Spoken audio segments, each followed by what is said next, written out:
Hey everybody, and welcome to another Adobe Live here on Behance. We are here for day 2 of our photography masterclass with Ron. Welcome back, Ron. Hello, thank you.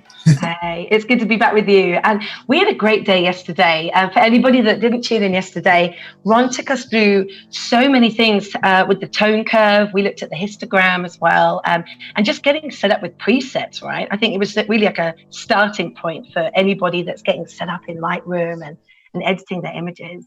And today we've got a lot more in store for you. I think we're going to talk a bit about white balance, right, Ron? We are indeed, yeah. We're going to talk about white balance, color adjustments, the HSL tab, and split toning. So coupled with yesterday's session around the tone curve and finding your tone signature, if you combine that with today's session, which is color, then you can get a cohesive preset or a style that you really envision. So yeah, amazing. They both go hand in hand. Lots to cover today, and really exciting to see everybody back in the chat. A few hellos in there already. I can see Sandrine in there, Kirsty, Gareth, Andreas, and Angus, of course, and Kevin. Really good to see you back in the chat. If any of you have questions for Ron today, definitely get in touch. We're on Behance. So we're chatting there, not on YouTube, of course. So it's behance.net/live. And then when we're finished today, the chat will continue in Discord as we do every day. And you know what? Before we get started, Ron, yesterday you mentioned, and I think maybe it was Kirsty in the chat that had mentioned that you were on Vogue. You actually did the Vogue cover. And I think we can't begin until we look at this because it's amazing work. Sure. Yeah, I had a lot of messages about that actually. So, yeah, I actually assisted on the front cover of the latest Vogue issue, which was the September issue, and it featured Marcus Rashford and Adoa Aboa, who's a women's activist around mental health. She's an amazing supermodel as well, and then obviously Marcus Rashford, the Manchester United football player. So, yeah, it was a dream come true. It was just so surreal that it happened during lockdown effectively, or just after stuff had opened up. So it was an interesting shoot. Everything was to the book, so we had to be temperature checked before we went on site. PPE equipment, even the toilets were off site and had to be cleaned every 10 minutes. Like, it was really, really intense, but yeah, an absolute pleasure. And it was a shoot that actually went down in history because my good friend Marcus, who I assisted with, he became the first black male photographer to photograph a British Vogue front cover in 104 years, which is insane to think it's been that long, but incredible that they're now making changes to include more diversity in their creative field. So yeah, it was an insane privilege to be a part of that. And one of the images I took of Marcus Rashford ended up being published in nearly every major newspaper and newspaper in the UK and also abroad. So it was a massive achievement for me, and yeah, the support has been overwhelming to say the least. But yeah, that's so good, and it's amazing. You know, what a change in history as well. You know, I can't believe it's been that long. But it's such a good cover, and I think there's a question for you actually from Sandrine. He says, "Did you do the edits?" I did the edit on my photo of Marcus Rashford. My friend Missan did the edit on the front cover, and then it was sent off to a retoucher. So that's how we kind of worked it out. Amazing. And it's good to hear that work's still carrying on and everyone's being really cautious, right, and doing all of the temperature checks. And, you know, did you find it got in the way at all of the shoot though, or was it quite hard? It was a little bit strange at first, but I guess when you're in your focus and you're in the mindset of just getting the images, you just kind of forget about that stuff really. And it's better being safe than sorry, you know, so. Totally. Yeah. Oh, I'm so glad you shared it, because I know that, I saw it come up in a comment yesterday and I thought, we've definitely got to do it on day 2. And your work is amazing. We had so many great comments from everybody yesterday. And you shared some great images of London. Of course, that's where you're based. Yep. And actually, as we were just getting ready to go live today, I've seen a couple of the images that you're going to share today, Ron, and they're really good as well. So there you go. This is my favorite one that's coming up. I love it. It's such a great image. So really looking forward to hearing about how you begin to tackle, white balance. And I think actually to start, white balance is something that I would think of to get ready when I'm taking the image rather than the editing process. So if we could start there, let me know, how do you get into this? And do you think more about the image that you're taking at the time or post-production? That's a good point to make. So a lot of people like to set their white balance before they take the photo. I think it's especially useful to do that when you are shooting studio work or somewhere where you control a lot of the aspects. I don't tend to set my white balance specifically before I take the photo. I like to just leave it in auto and let the camera do the work. Obviously I shoot in RAW as well, so there's so much scope to play around with the white balance. And then when you then import that into Lightroom, you can then go through and choose the color profiles anyway. So I don't like to mess around too much with the technical side of white balance whilst I'm taking the photo. I like to focus on the fundamentals, so the lighting, the composition, the focus, and just really nail getting the shot. And then also the exposure, of course. And then when I bring it into Lightroom, I can then play around with the white balance. And yeah, this is a prime example. So this photo was taken around sunset. The camera didn't know where to pick a white balance point from. And so it came out a little bit cold. But if we actually go into the white balance tab here and we select auto, then it can rectify that a little bit. And you can see it's just bumped it up in temperature a little bit. I mean, what I should say is the way the white balance sliders work, you've got the temperature slider, which affects the temperature of the image. So to the left makes it colder, to the right makes it warmer. And the general rule of thumb is if you make an image warmer, you then want to move the tint slider towards the magenta side, which kind of neutralizes and balances out the colors. If you move it to the colder side, then you want to move it towards the green. So that's just a general rule of thumb to keep in mind. I'll go back to auto. And I actually want to boost this up slightly, a little bit more. So I'm just going to move the temperature slider to the right and then also move the tint slider a little bit to the left. And it's very important to get your white balance as accurate as possible whilst you're editing before you start going into the deeper color grade. And I know a lot of people like to color grade using white balance. So if they want an image to look colder, they will bring the temperature right down, but it can skew your colors and cause some anomalies within your edit. So get your white balance as accurate as possible. And I'm going to show you a number of different ways to do this because every image is different and different techniques work better on different images. Yeah, and I have a question actually for you, Rod. So this was taken inside, right, a building in London, so you weren't on a rooftop or anywhere. I always find that because you've got sunset, you've got all different kinds of light, and reflection from the window that you're in, like how do you get past that? So the easiest way to get past that is to buy something called a lens skirt, and it's sort of like a rubberized hood. You can get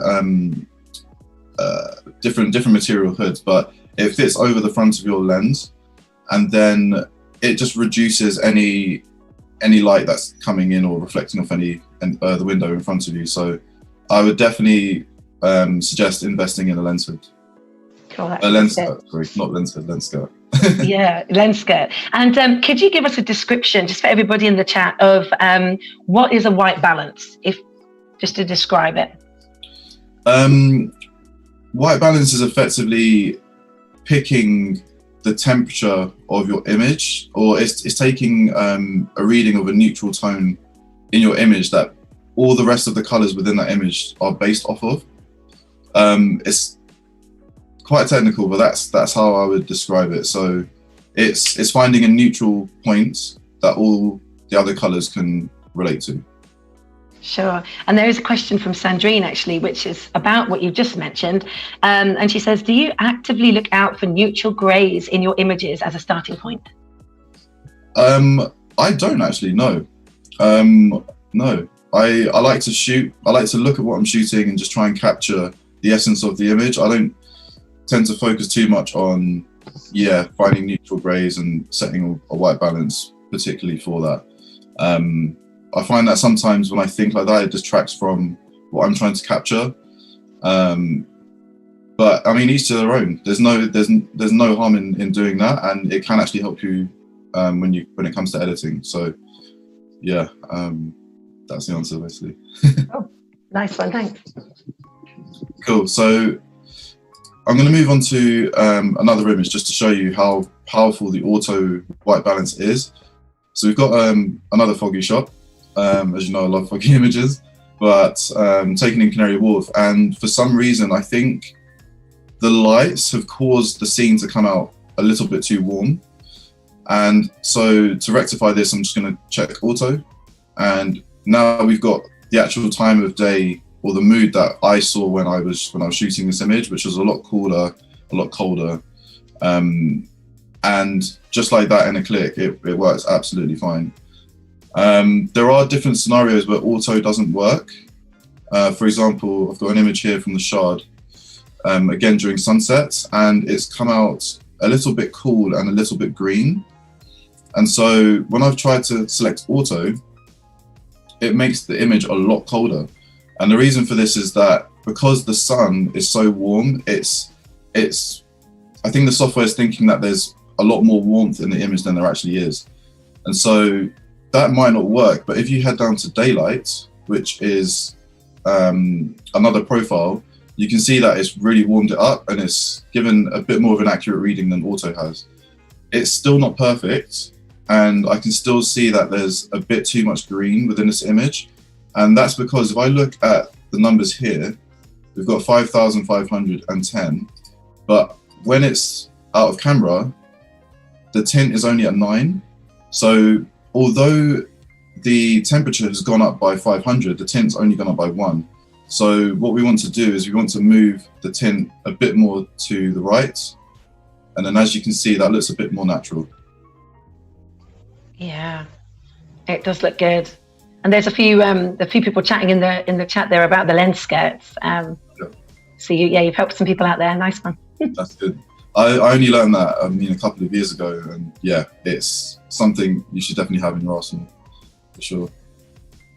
There are other ways to set white balance, and I think my favorite in particular and the most accurate is the white balance picker tool, and it's this icon here. So if you click this, you can actually select a gray point within your image to take an accurate reading from. A rule of thumb for this is the numbers at the bottom of this box you can see. So you've got a 65.5, 65.6, and another 65.6. You want those numbers to be as close together as possible, and that will give you the most accurate reading. So actually this gray is very, very accurate. So if I give that a click, it's then going to correct my white balance very accurately. So it wasn't too far off, but you can tell that it was a little bit too green, and so it's just fixed that. If you use the white balance picker on a color, for example, which is what is not recommended, if I pick a yellow, for example, it's going to assume that the image is warm, even though it's not, because we've now set yellow as a gray point, which is wrong. So again, there's a green moss on the floor here. If I select that, it's going to think that it's more purple. The image is more green than it is, and it's going to move it more to the purple or magenta side. So really look for a gray or a black or a white, something that doesn't have too much color interference, and it will give you an accurate reading. Just set this, something like that should be fine. Yeah, I'll leave it like that for now. So similarly, in this image here, we've got a cool building, but we want to set the white balance. It's off again. It's too green and a little bit too cool. So we're going to look for a neutral color in this image. And I found that around this point here gives me some numbers that are pretty close together. So, I mean, here we've got 50, 51, 51, which is quite accurate. And we give that a click and you can already see how much better that looks. So it's been warmed up, it's added a bit more magenta into the image, and that looks more like the daylight that I saw when I was there. And where is this, by the way? I know Sandrine asks. This is in the UK Foreign Office in London. Oh, wow. So they have something every year called Open House, where you can enter buildings that are normally restricted. places like City Hall, UK Foreign Office, and yeah. So it's really, really fun. I highly recommend doing it if you are based in London. Just make sure you queue up early because it is very, very busy. I can imagine. I never did that. I never knew. So yeah, I'm gonna do that as soon as we can. Yeah. So yeah, this is one of my favorite images. I just love the light and the colors in this.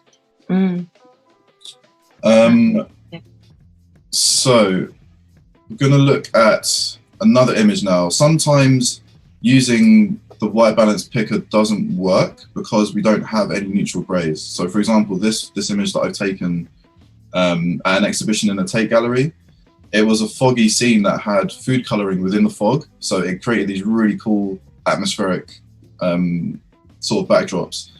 And here I'm not able to find a neutral color. Everything would just make the colors look a bit strange. We can then look at auto. Auto does a good job.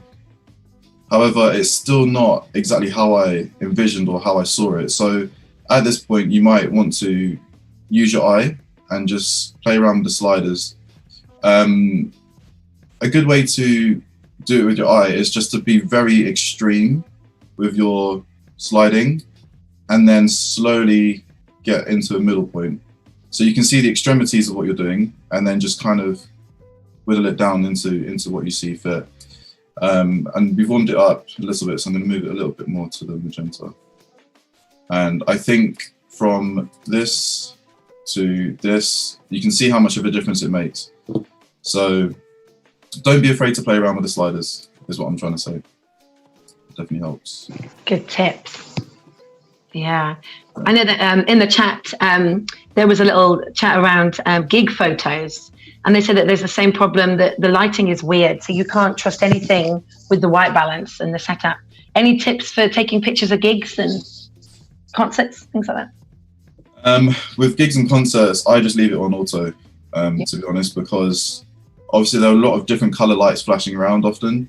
And that can, I mean, actually that could be a good time to set your white balance, but I tend to leave it in auto and just correct as I see fit using my eye. And I think that's just over experience from using the white balance tool. But yeah, it's definitely a tricky one when it comes to gigs. I think if you're taking photos at gigs and there are of people in particular, then just make sure that the skin tones of the person aren't being skewed too much. Skin tones are always the most important thing you want to get correct when you're taking portraits. So just make sure that the skin tone is good. And you covered that yesterday, actually, in some of the portrait work that you shared, actually. It was a good tip yesterday. Yeah. And it does make me laugh. John says, wedding first dance with disco lights. Shoot me now. Jackie says, nightmare. It's so true. So true. And you clearly trust your equipment then to go with auto. What is it that you use? So I shoot on Sony. I'm a Sony ambassador, so I shoot on the A7R3. And yeah, I find that it does me wonders. I love the technology within the camera systems, and they're small. There's a lot of great stuff about them, but yeah, Sony for sure. I used to use Canon back in the day. Again, another great manufacturer. And I think like there's always this conversation over which camera is better, which camera manufacturer is better. And do you know what? It's not that deep. Just choose what you like, what you're comfortable using, and just focus on the images you're capturing. Yeah, good tips. Yeah, and just go auto all the way and then do your edits after. Good tips as well. There are other ways to add localized white balance adjustments. This is a good example for it because although now the white balance is set correctly for this image, I feel like there needs to be a bit more warmth coming from the right-hand side to the left.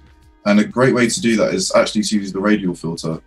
And you can actually draw a circle or a radial filter, and then everything within this filter you can adjust, or within this I don't know what's called it, within that boundary you can then edit. So what I like to do, if I want to add a bit more sun flare or a bit more warmth to a certain part of my image, I'll draw a radial filter very big like this, and I'll make sure that the center point is on the edge or just outside of the image. And then I'll boost the warmth. And then as you can see, it's just getting a little bit warm, but actually it's getting warm on the wrong point. It's getting warm on the outside part of my image when I want it to be on the inside.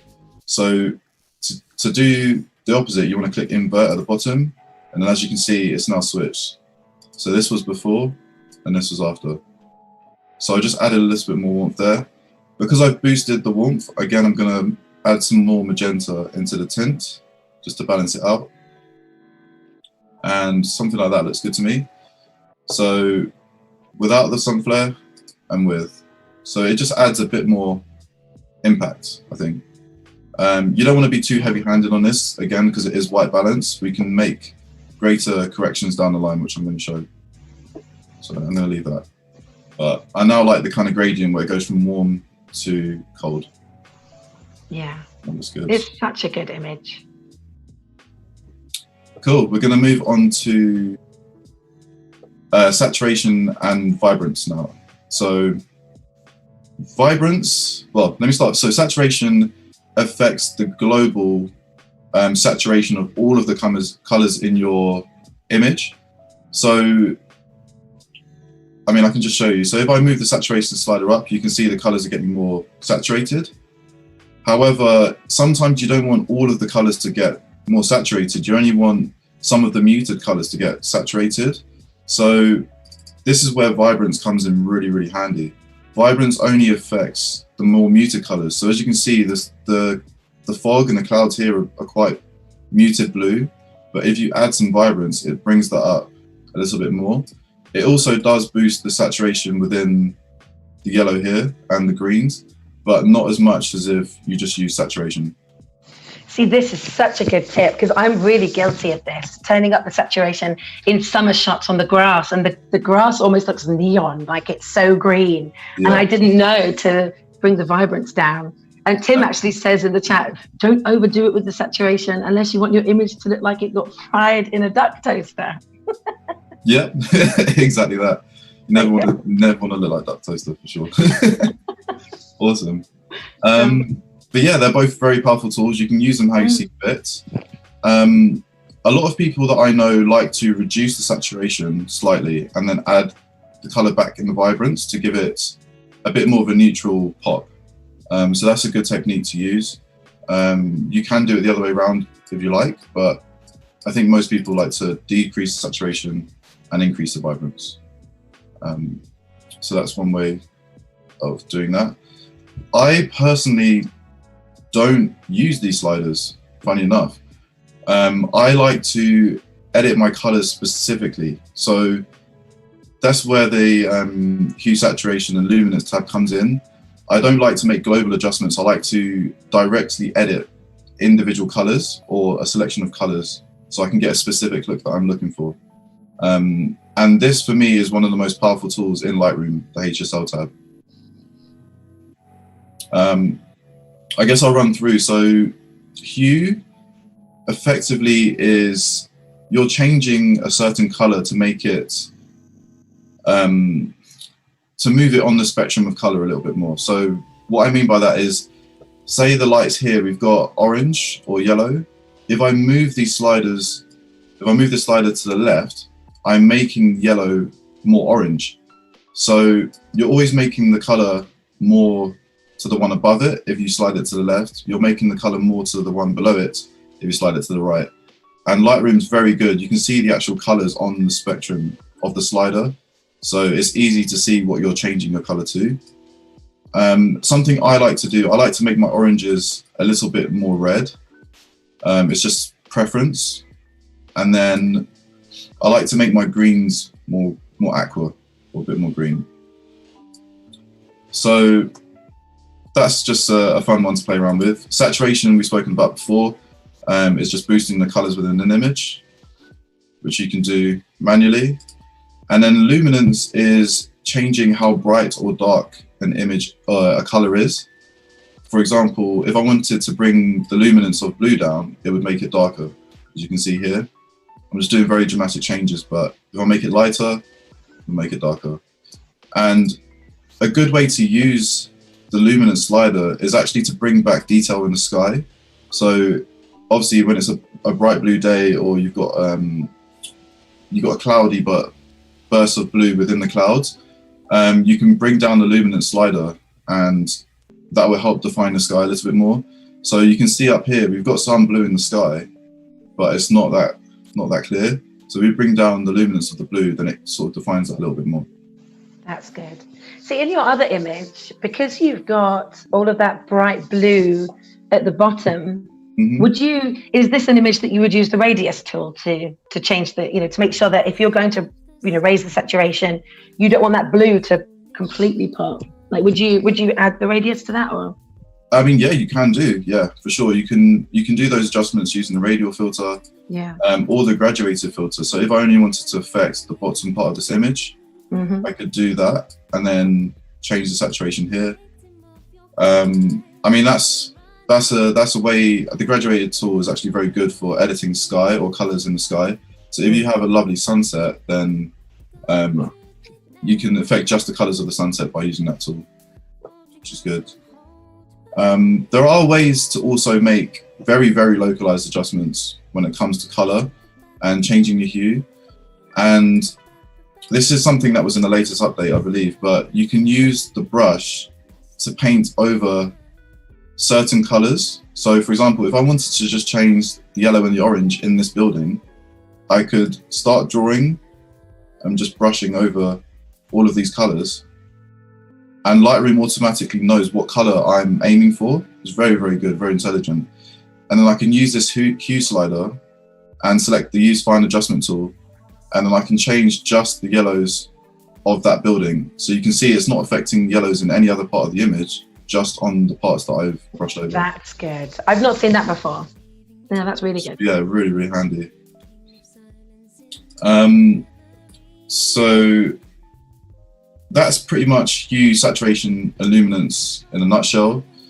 There is something that I like to use, and this is how I edit the majority of my images actually. It's way faster and way more accurate. So obviously we're looking at colors in this image, and I've just said, okay, this is a yellow, but it's not. It's actually a combination of yellow, orange, and different colors. So what this color picker tool does is, if you give it a click, you can then hover over the color in question. You can click and you can drag up or down. It's so simple. And if you look on the right hand side, you can see which colors it's affecting. So it's acknowledged that there are multiple colors within that, and it's adjusting them to suit, which is really good. So that's how I pretty much edit. Yeah, using this.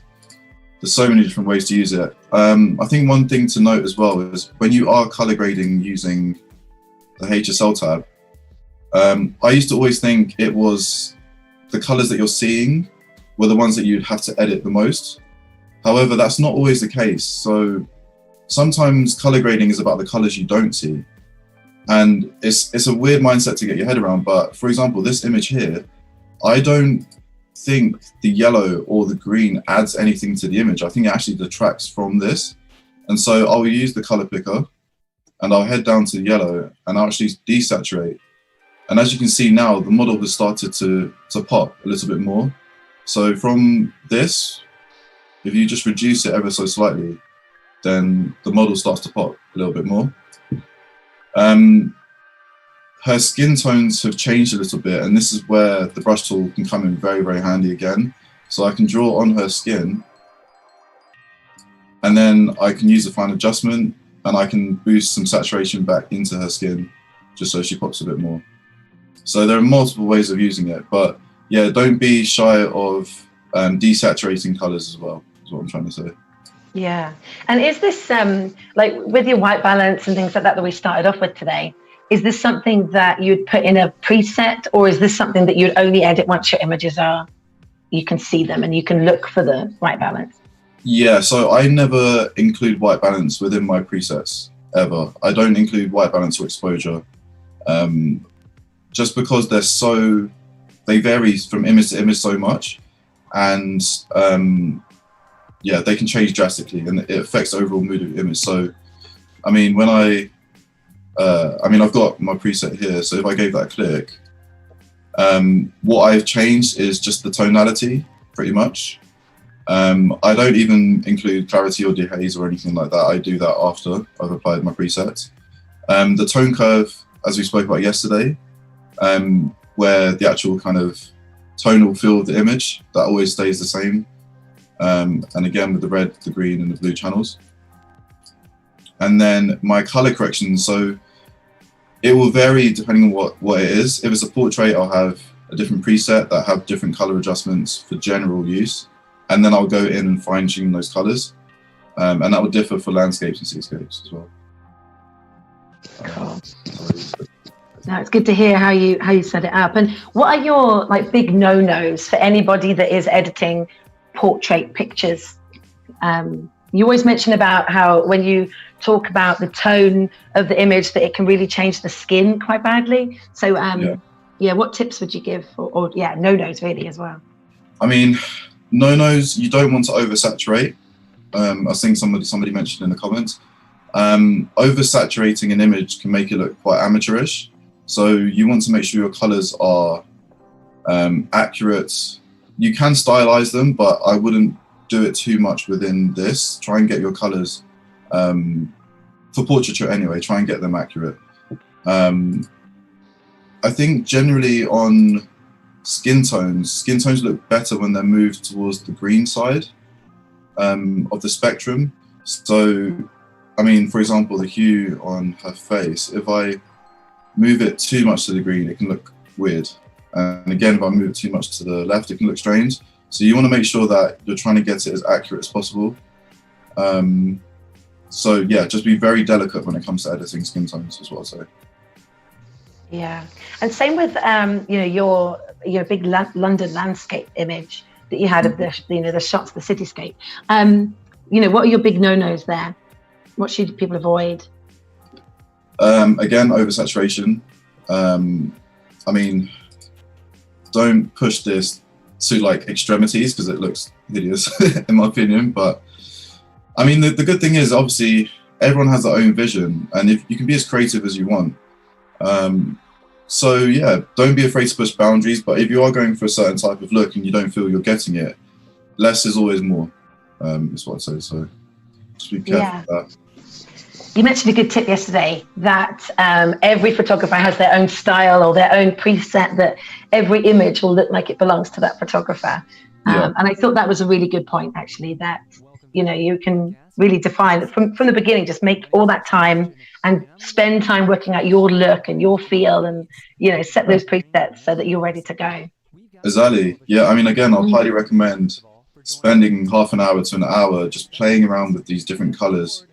And finding a color balance that you like, and don't just do it on one image. Apply that to other images and see how it affects that image or different images. And then have fun, create multiple presets for different scenarios. So have one for sunset, have one for a rainy day, and then you're covered. And then Gareth in the chat says, I assume Ron only ever uses natural light sources. Yeah, so when I'm shooting cityscapes or travel, and most of my portraits as well, I love using natural lights.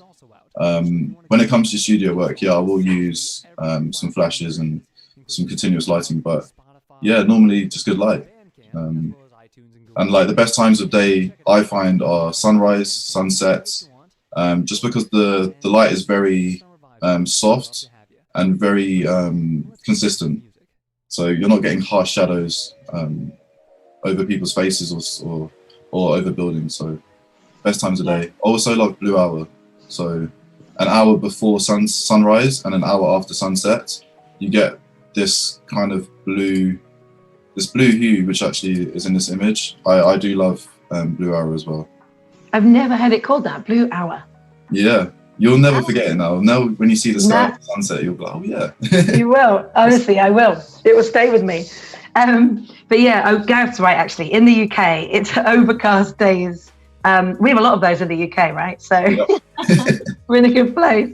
Gareth has never heard of blue hour either. That's new to me.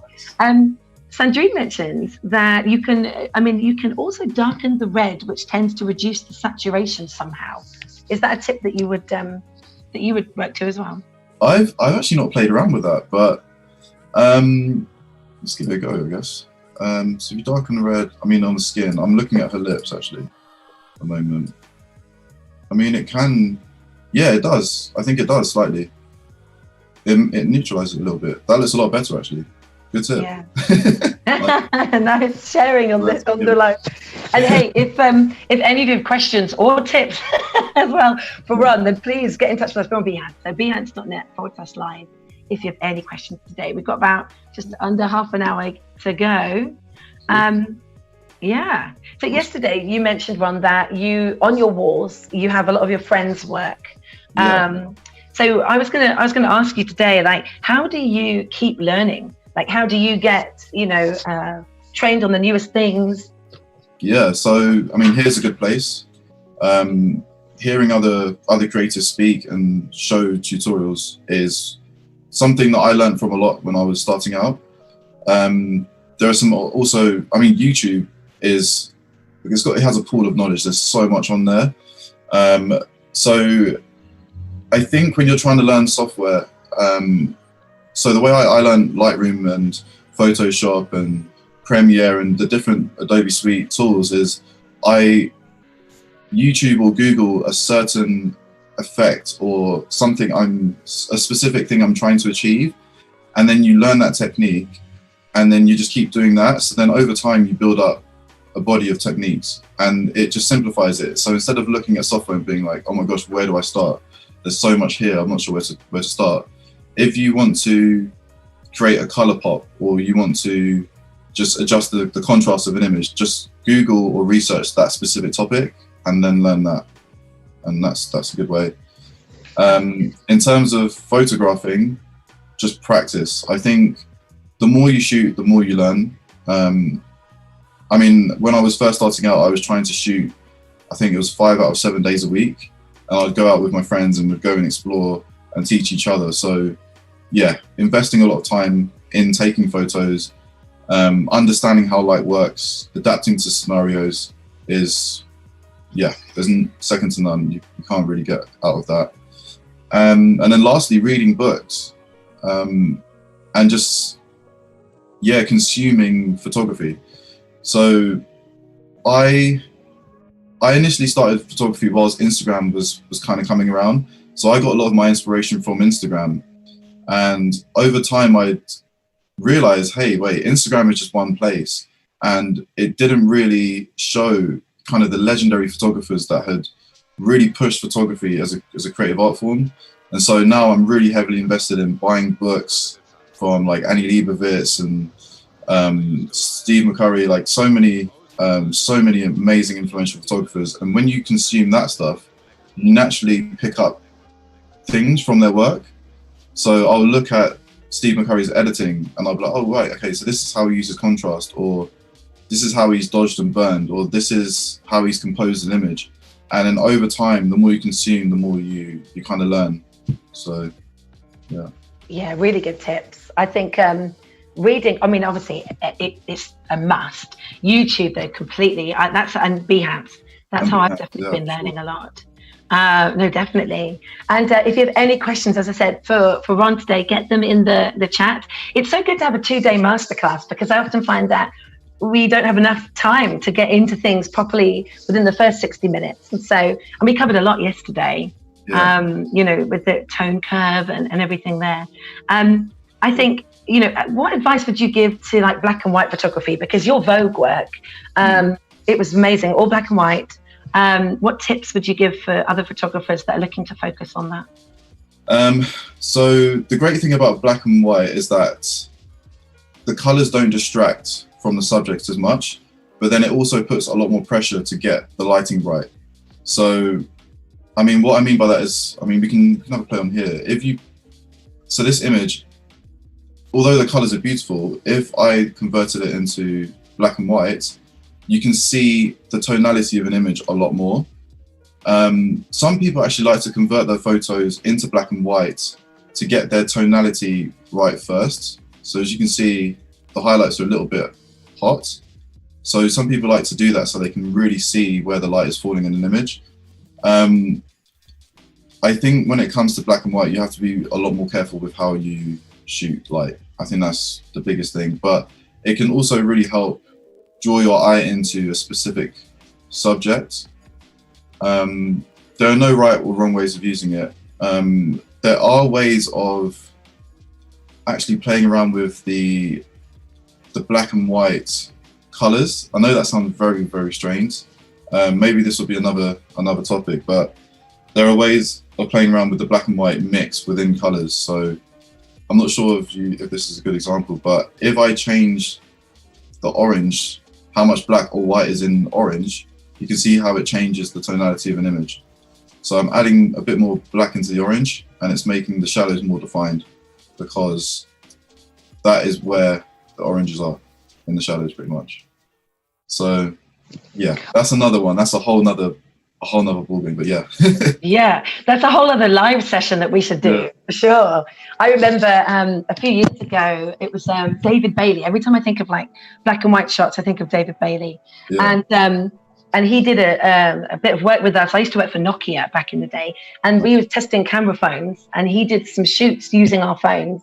And he was talking about black and white photography and shadows and different colors that you don't find in black and white photos, like you're just saying there. So yeah, completely. Wouldn't think, would you, that there's so much orange and so much yellow and in those types of images. It's amazing. I think it's also important when you are shooting black and white images that you set your white balance correctly still at the start, because some people think it doesn't affect the image, but it really does. So if I chose a white balance, say here, you can see how the tonality has changed. So if I select it here, you can see it does have subtle effects. So just make sure your white balances start. So yeah, when you start editing a photo, white balance and exposure, just make sure those two are on point, and then go from there. Good tips. And Angus asks, any tips for shooting handheld in low light? It depends how low light, but I mean, when I'm shooting low light, I always try and use a tripod, just to have it as clean as possible. But often I'm in scenarios where I can't. Just be very careful with how far you push the ISO. I tend not to go above 3200 at the max. 1600 is like what I would consider, if I'm shooting professional work for a client, I wouldn't go above 1600. And if I need to go above that, then I should have a tripod. But yeah, just make sure your hands are into your body, keeping very still, and just try and reduce as much camera shake as possible when you have a slower shutter. So if you are shooting at 1/60th, make sure you are really stable. Or another option is to find a surface that you can balance your camera on, or that you can lean on. Just keep it as stable as possible. Yeah, there was some advice, I think some bits in the chat here that John that shared, increase the ISO and embrace the noise, he said. Yeah, I mean, sometimes it can look quite nice, but yeah, I like to keep my images as clean as possible. And then if I want to add noise after or grain after, then I'll do so in post. But yeah, some people are not afraid of really pushing the ISO. So it also depends on how sensitive to like your camera is. So if you've got maybe a more high-end camera, you can push the ISO further. But maybe if you had an entry or intermediate camera, it might not have the same capabilities. So that's one thing to bear in mind. Yeah. And John's showing us some more tips, saying large bean bags make an awesome base to rest the camera on. I think you got to hold your breath. That's all I can think of when you're taking that. It's literally, you're ready. Hold the breath, don't move. Do you know what? I actually do that sometimes. Yeah, I do. So I breathe out as much as possible, because I love watching war films and stuff like that. And obviously when I've seen snipers, that's the technique they use. They'll breathe out completely. And at the end of the exhale is when they're most still. And so that's what I will do. So I breathe all the way out, and then when I'm most still, I'll then click the shutter. No way. How do you find stuff like that out? That's amazing. Really cool. Yeah, Angus says, great, thanks. We'll experiment. So yeah, lots of sharing going on. John says sniper technique is spot on. Yeah. Yeah, no, definitely. It's always good to share kit, because when we have Adobe Lives, we find a lot of people have different preferences to things, which is always great. And you hear different processes, but then hearing the kit as well, you know. Yeah. The lens skirt for me, I've written that one down. I'm honestly, that would be good. Yeah, Gareth said things you thought you'd never hear in Adobe Live. Yeah. That is definitely, I could tell you some stories there. But yeah, so no, that's so good. And I think today that we've covered, you know, tone curve. Yesterday we covered a lot, of course, with the histogram. And I think it's always good to kind of go back a little bit just to look at, you know, what we looked at yesterday and how we've blended that in today. So we've done a full process from start to finish. Yeah, I mean, there's one more. There's one other part that's actually it adds that extra flavor on your image, and that's split toning. So split toning is kind of how you add a little bit more mood or stylized colors to your tone of your image. And a lot of people like to use this in different ways. Most people like to add, let me start again. So what this does, you can add color into the highlights, and then you can add color into the shadows. And the relationship between those two colors gives you a feel for an image. Most people like to add some warmth into the shadows because shadows are often colder, and then they'll cool down the sky. Similarly, people do the opposite. So they'll add more warmth into the sky and add some coolness into the shadows just to define that kind of tonal contrast a bit more. So for example, for this one might add some blue into the highlights and then warmth into the shadows. And an easy way to do this, if you click this rectangle here, you can then select a color that you want to add. The way I use it is I click and hold, and then I can drag across to change the hue. And if you go up and down, that affects the saturation. So find a color that you like. I mean, I like maybe something like this. I don't want it to be too dramatic. I like to keep it around 10 to 15. And then I'll do the same for the shadows, but for the shadows, I'll add some warmth. Something like this. Again, not too much. I'm about 15. And then you can see the change that it's had. So that's before. It's a bit more blue, a bit more purple. But now I've added just a little bit more. It looks a bit more retro, in my opinion. Yeah. You can then play around with the balance slider, and you can determine which of either the highlights or the shadows you want to be more prominent in the image. So if I slide it to the right, the highlights are going to be more prominent, so the blue is going to be more obvious. But if I slide it to the left, then the kind of brown is going to be more prominent. So you can play around with this really and add some really cool tints to your image, which is nice.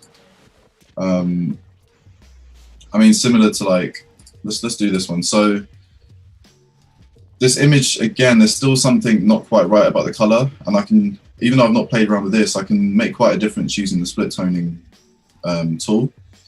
And again, I want to add a bit more warmth into the sky because I can still see a bit more blue and some greens in there. So I'm going to give this a click, and then as you can see, it now makes the sky look a bit more neutral, like or smooth in color. So I might do something like this. Move it a bit more to the red. Again, this is all trial and error, so play around with it, experiment as much as possible. And then you can see the shadows have got a bit more of a blue greeny tint. So what I might do is I might add some warmth into that as well. And now, as you can see, it's really warmed up the image without using the white balance to do it, or using the HSL tab. You've done it just using split tone. And that's before, and that's after. So you can see it just, it gives that extra oomph. Gareth says, wow, that's really made a difference. I had overlooked split toning. I've never seen it before either. It's something I've not used. Split toning is so powerful. And again, you can create presets and have specific split toning for different situations. And it just speeds up the whole process. I mean, something like this, for example, I'd want to maybe warm up the sunset a little bit. So I can give that a click and maybe move it to around about there. And then I might cool down the shadows a little bit, but I want to keep the sort of purple sunset vibe there. So I might Nice. move this a little bit, maybe a little bit less. So I've changed the tonality of it a little bit. So from this to this, and then you can then play around with the slider and you can get something a little bit different. Nice, good tips. Good Yeah. tip. And Gareth asks, what's one's thoughts on effects menu, dehaze, clarity, etc., and the detail menu for sharpening? Cool. Clarity works best when you're trying to bring out textures. So for example, clarity on this will bring out the textures in the buildings. So often with cityscape images, I might use a little bit of clarity. I don't like using too much clarity. I've seen people overuse it and it can create this really like HDR-y, gritty effect, which I'm not too fond of. So I think just be sparing with it, use it accordingly. Dehaze is great for obviously removing haze, but it can also be used in creative ways. It can help define and add a bit more clarity, but in a different way. So that's something I don't use too much, but in certain situations it works well. When it comes to sharpening, because I like the film look, I tend not to sharpen too much. Again, it can look quite amateurish if you sharpen way too much, and it can actually damage the colors and the tones of the image. So normally if I'm sharpening for buildings, I'll keep it around about 40. And that coupled with some clarity is enough, I think. There is a way you can sharpen, I haven't done it in a while, but I think if you hold the Option key, I think, or the Shift key, there's something you can do. Anyway, I need to brush up on that, but there's another way you can sharpen. Is it this one? Oh yeah, so if you hold down the Option key on a Mac, or I think Alt key on Windows, it converts the image into black and white, so you can really see what your sharpening is doing without the distractions of colors. So that's just another tip to keep in mind. That's good. John says he agrees that less is more. On moody, misty landscapes, I often apply a touch of negative clarity. Yeah, that's true. Negative clarity can give that kind of hazy and mystical effect. So yeah, I know some people like to even use minus clarity on skin tones to help smoothen it out, which is another great idea. So that's another thing actually. I never use clarity on portraits. I don't use it just because it makes the skin look very harsh. Can you see? But some people like to minus the clarity and it smooths out the skin. So that's one. Maybe that's something you do with a local adjustment. So you brush over a skin and then minus the clarity. Yeah. Cool. Sean shares, holding down Option when masking is a good pro tip. Mm-hmm. Definitely. Cool. Lots of pro tips today. It's been really good. And Gareth also says, I noticed Ron has lens correction on too. Yep. Lens correction is something I do at the start with white balance and exposure. Actually, lens correction is the very, very first thing I do. For those that don't know what it is often when you use a wide angle lens or any lens in general, it has a bit of distortion. And so what the profile correction does is it fixes it. So this is before profile correction and this is after. So you can see the sides of the building has been straightened out. The bubble effect is no longer there and the light has been more evenly distributed. So it's one thing, unless you just basically do it. Make sure you always do that. It really, really helps. And then I also like to use the transform tab as well. I mean, this was before I transformed it. It's a little bit wonky. It's a little bit skewed, but if you click full, it just corrects that. Really, really simple. And you can play around with the different ones. That's good. Good tips, all of these things. I need to watch this back because I've made messy notes. I need to go back now and capture more. These masterclasses are so good. Over a couple of days, it's so much to take in. But best place to learn, right? Best place. For sure.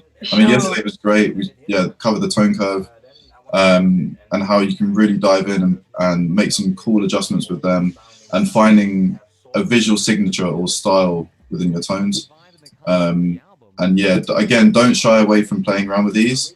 Although they look scary, just have a play around with them and it all starts to make sense. And YouTube is your friend. Yeah, yeah, YouTube is your friend. I remember yesterday on the tone curve, you mentioned 3 points, right? You always add 3 points to that to pull it up and down, Yeah, like the that's correct. like S curve. Yeah. So the S curve is the contrast curve. Very basically, just I mean, when you bring down the shadows and you boost up the highlights, you create more contrast, and so that's how most people do it. I like to do it individually with each channel to then give me like consistent contrast across colors. And yeah, to do that, I mean, normally when you have your tone curve like fresh out of the box or straight on an image, there's none of this, so it will look completely flat. It'll look like this. So what you want to do, you want to actually add another 3 points like that, and then you can make your S curve. So yeah, that makes a 5-point curve, which is 1, 2, 3, 4, 5. Yeah. Yeah, that was the biggest thing I took from yesterday, for sure. And there's been so many tips that you've shared today. What's next for you, Ron? What big project are you working on? Some big projects and shoots? Well, obviously with COVID, it's been quite strange. So there's stuff in talks at the moment. I'm shooting my first kind of global campaign, which is going to be on billboards and stores worldwide, which I'm really excited about. Wow.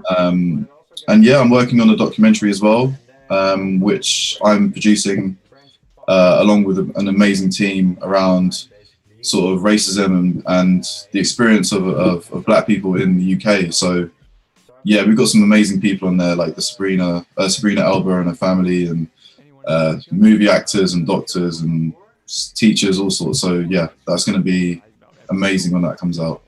Sure. Oh, it sounds amazing. What a great project to be involved with. And congrats again on your Vogue cover. That image, I mean, the images that you took, amazing.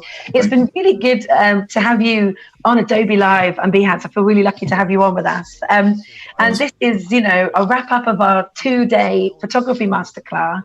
It has been absolutely amazing. We're back again tomorrow, midday till 1 p.m. here on Adobe Live. I think it might be Tony back tomorrow, I think, for the Tony Harmer show. And thank you, everybody, for all of your questions. And we'll see you all again tomorrow. Thank you, Ron. See you soon. Bye, everyone. Bye. And now he mixed up the old tunes with new trap.